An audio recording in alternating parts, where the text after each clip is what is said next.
যাই হোক, সামনে তোমাদের মাধ্যমিক, অনেক চাপে আছো, চাপ নেওয়ার দরকার নেই, ভালোভাবে একটু পড়ে যাও, ব্যাস তাহলেই হয়ে যাবে। আর বেশি চাপ না নিয়ে একটু পড়ো।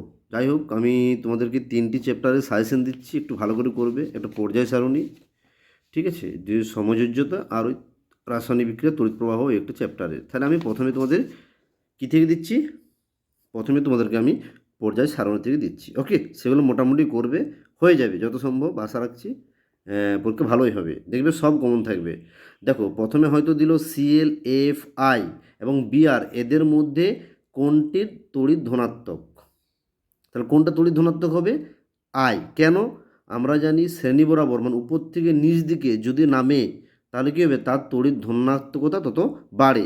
আবার উপরে যে থাকে তার তড়িৎ ঋণাত্মকতা সর্বাধিক। তাহলে সাজা প্রথমে কে থাকে এফ, দিয়ে থাকে কে Cl, নিচে কে থাকে Br, দিয়ে আই। তাহলে সবচেয়ে তড়িৎ ধনাত্মক মূল হচ্ছে আই। ব্যাস, উত্তর হয়ে গেল। আবার বলতে পারি লিথিয়াম, Li, Na, K এবং Ca, এদের মধ্যে কার ধাতব গুণ সর্বাধিক? উপর থেকে নিচ দিকে নামলে তার ধাতব গুণ সর্বাধিক হয়। আমরা জানি প্রথমে লিথিয়াম আছে, দিয়ে তোমার সোডিয়াম, দিয়ে পটাশিয়াম, দিয়ে আর বলছি না রুবিয়াম, ডট ডট ডট ডট আছে। তাহলে এইখানে সবচেয়ে কী হবে বেশি? নিচে কে আছে? পটাশিয়াম। তাহলে কে কিন্তু সবচেয়ে ধাতব গুণ বেশি হবে। এবার সর্বোচ্চ তড়িৎ ঋণাত্মক মৌল কোনটি? তাহলে সর্বোচ্চ তড়িৎ ঋণাত্মক মৌল হচ্ছে তোমার কী হবে? ফ্লুরিন বা এফ। এবারে বলতে বলো সর্বোচ্চ আয়নন বিভব কার বেশি? হিলিয়াম বলবে। সর্বোচ্চ আয়নন বিভব কার বেশি? হিলিয়াম। আবার Ni আর H, এদের অবস্থান কী হবে পর্যায় সারণী? যদি তোমাকে দীর্ঘ পর্যায় সারণী বলে তাহলে লং পিরিয়ড টেবিল লিখতে হবে, ঠিক আছে। আর যদি তোমাকে বলে যে পর্যায় সারণী, সেটা দেখবে আধুনিক বলছে না পর্যায় সারণী। আধুনিক বললে হচ্ছে নোটা শ্রেণী, সেটা লিখতে হবে। তাহলে যাই হোক, আমি দীর্ঘটা বলছি। বলছেন সোডিয়াম, সোডিয়াম কত নম্বরে আছে? 11। তাহলে কী করে ভাঙবে? আমরা জানি 2 8 8 করে ভাঙে, 2 8 আর 1 11 হয়ে গেল। তাহলে কোটা 2 8 1। তাহলে KLM কোন নাম্বার? 3টা এম, 3 নম্বর পর্যায় 1 নম্বর শ্রেণী, 3 নম্বর পর্যায় এবং 1 নম্বর শ্রেণী। আর হিলিয়ামটি কী হবে? হিলিয়াম 2 আছে, তাহলে প্রথমে 2 হবে। তাহলে 1 নম্বর পর্যায় এবং 18 নম্বর শ্রেণী, 1 নম্বর পর্যায় এবং 18 নম্বর শ্রেণী। আর এমনি বলে 0 শ্রেণী হতো আমাদের, তাই না? এবার ধরো ওই যে মেন্ডেলিফের আধুনিক পর্যায় সারণীতে শ্রেণী ও পর্যায় কোটি? মেন্ডেলিফের আধুনিক পর্যায় বললে বলবে 7টা পর্যায়, শ্রেণী কিন্তু 9টা বলবে, 18টা বলবে না। যদি দীর্ঘ পর্যায় সূত্র বলে তাহলে তুমি লিখবে 18টা শ্রেণী, পর্যায় 7টা, ঠিক আছে। আর প্রথম সন্ধিগত মৌল কোটা? প্রথম সন্ধিগত মৌল হচ্ছে আমাদের স্ক্যান্ডিয়াম, একটাই কি স্ক্যান্ডিয়াম SC। আর স্ক্যান্ডিয়াম মানে SC বললাম। এবারে সন্ধিগত মৌলের সংখ্যা কটা হবে আমাদের? 30টা, কিন্তু 28টা হলেও 28টা লেখা যাবে না, তোমাদের বই কিন্তু 30টা আছে, মাধ্যমিকে তোমরা সবাই 30টাই লিখবে। তাহলে সন্ধিগত মৌলের সংখ্যা 30টা। এবার ধরো বলছে নিকটোজেন কথাটির অর্থ কি? নিকটো, নিক মানে কি? ধরো নিক, নিকে কী হয়? নাক। নাকে কী হয়? নাকে দেবে করোনার সময় কী হচ্ছিলো? শ্বাসকষ্ট হচ্ছিল। তাহলে নিক, নিক থেকে কি নাক, নাকে কী হয়? শ্বাসকষ্ট। তাহলে নিকটোজেন কথাটির অর্থ শ্বাসরোধকারী হলো। এবার ধরো বলেছে হ্যালোজেন কথাটির অর্থ কী? হ্যালো, হ্যালোজেন মানে কি? দেখবে দীঘার সময় দেখবে বন্ধু বান্ধব মিলে কী করা হয়, দেখবে একটা গোল টেবিল করে দেখবে ছাতার মতো দেওয়া হয়, সেখানে কপি খাবে, দিয়ে কী হয়? হ্যালোজেন চালিয়ে দেওয়া হয়। কি সমুদ্রে কী চালিয়ে দিচ্ছ? হ্যালোজেন চালিয়ে দিচ্ছ, দিয়ে তোমরা কপি বা ফুর্তি মজা করছো। তাহলে বলছে হ্যালোজেন কথার অর্থ কী? কোথায় জ্বালাচ্ছ? সমুদ্রে। তাহলে সামুদ্রিক লবণ উৎপাদক। তাই হ্যালোজেন কথার অর্থ কী? সামুদ্রিক লবণ উৎপাদক, কারণ আমরা সমুদ্রের লবণ তৈরি হয়ে জানি।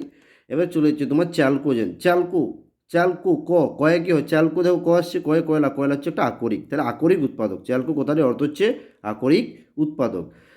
এবার ধরো যে মুদ্রা ধাতু কী কী হতে পারে? মুদ্রা ধাতু আমাদের সিলভার হতে পারে, সোনা হতে পারে, তাই না, প্লাটিনাম, এইগুলো আমাদের মনে রাখতে হবে মুদ্রা ধাতু।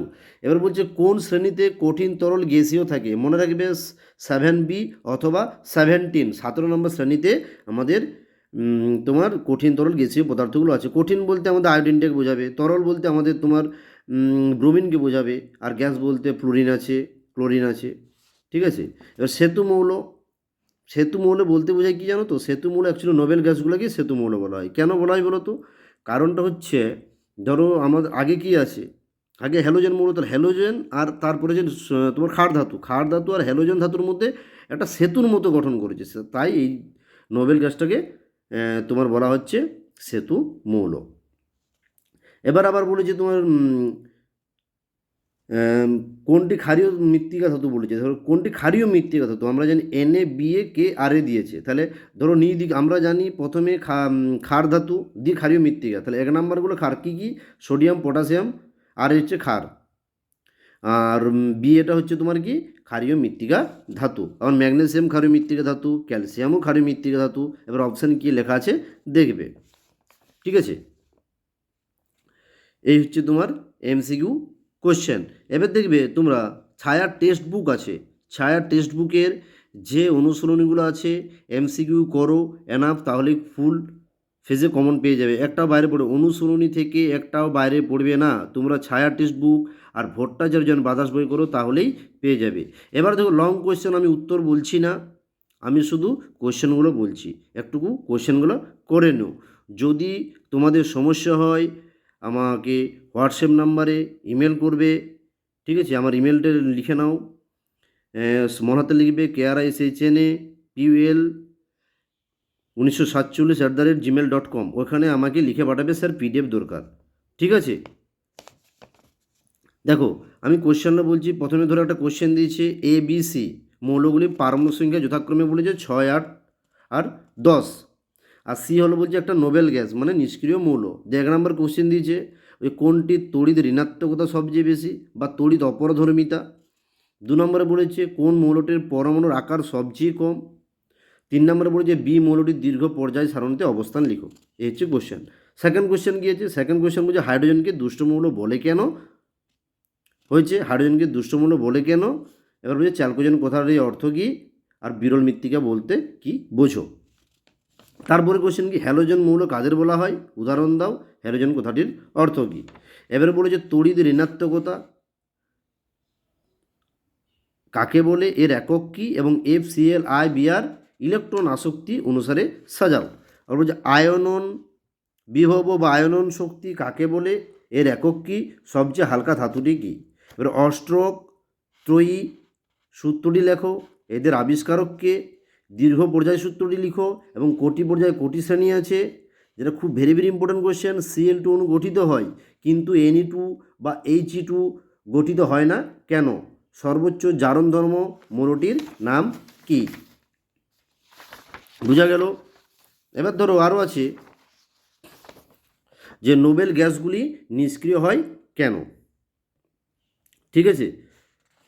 আবার ধরো তোমাকে এখানে দ্বৈত সূত্রটা কিন্তু লিখতে দিতে পারে, দ্বৈত সূত্রটি, ক্লিয়ার। এবারে আমরা চলে যাচ্ছি সমযোজী যৌগে। সমযোজী যৌগের MCQ কিছু বলবো, ঠিক আছে। বলে দৈনন্দিন জীবনে ব্যবহৃত হয় এমন একটা তড়িৎযোজী, কঠিন হলে বলবে চিনি, এ তড়িৎযোজী বললে NaCl বলবে, খাদ্য লবণ। যদি সমযোজী বলে বা কোভ্যালেন্ট বন্ড যদি বলে তখন তুমি লিখবে চিনি, লিখবে কঠিন মানে সলিড, আর তরল বললে ওয়াটার লিখবে H2O, আর যদি গ্যাস বলা হয় O2 লিখবে, ঠিক আছে। এবার ধরো কোন ধরনের যৌগে অণুর অস্তিত্ব নেই, মনে রাখবে তড়িৎযোজী বা আয়নীয় যৌগের অণুর অস্তিত্ব কিন্তু নেই, ক্লিয়ার।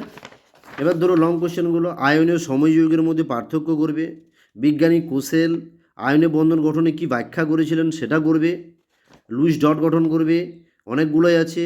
ধরো বলছি তো আমি C2H4 CO2 O2 H2O N2 NH3 C2H2 CHCl3 CCl4 CH4 মোটামুটি।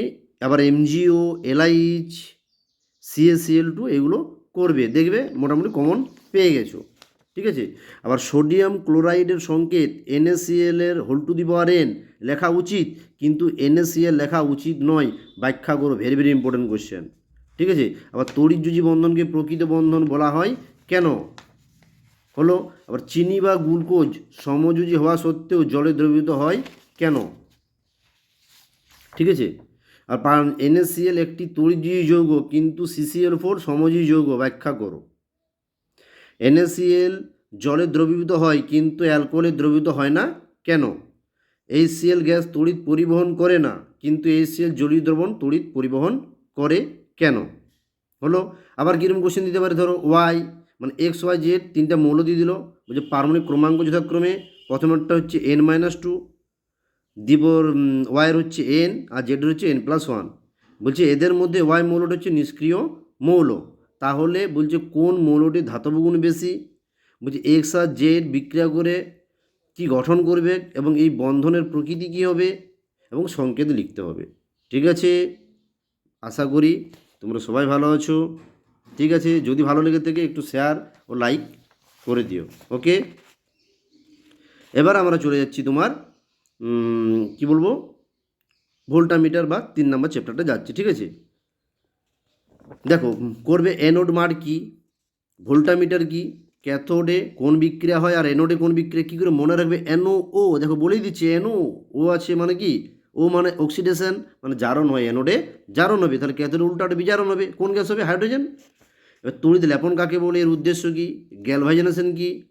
এবারে রূপাতে সোনার প্রলেপ দিতে হলে কি কি ব্যবহার করা হয়, মানে ক্যাথোড হিসাবে কি, অ্যানোড হিসাবে কি, তড়িৎ বিশ্লেষক হিসাবে কি। ঠিক আছে, আর কি হতে পারে, গ্লুকোজ ও চিনির জলীয় দ্রবণ তড়িৎ পরিবহন করে না, কিন্তু NaCl এর জলীয় দ্রবণ তড়িৎ পরিবহন করে কেন। আবার CuSO4 ক্যাথোডে আর অ্যানোডে বিক্রিয়াগুলো দেখাবে কি উৎপন্ন হয়।